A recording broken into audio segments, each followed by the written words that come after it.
Kung siya raw ang makakasabay mo sa biyahe, hindi mo iindahin ang matinding traffic. Guwapo kasi.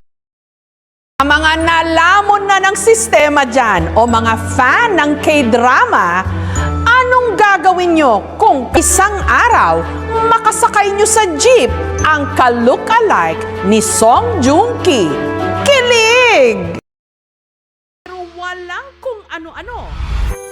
Bigla raw lumiwanag ang kanyang mundo nung sa tapat ng kanyang kinauupuan, meron siyang naispatan. Kamukhang-kamukha niya po, parang pinauto-copy lang yung mukha. Ganun.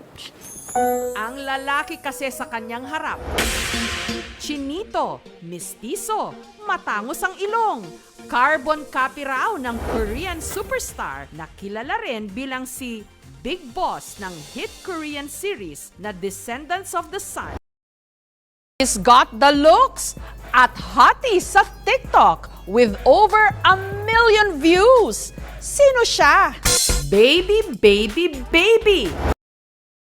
Lakas makapogi points nung lalaking panayang share ng tips. Viral pogi ngayon ang kwento ng binatang ito na ipinagmamalaking gumwapo raw siya kahit hindi siya niretoke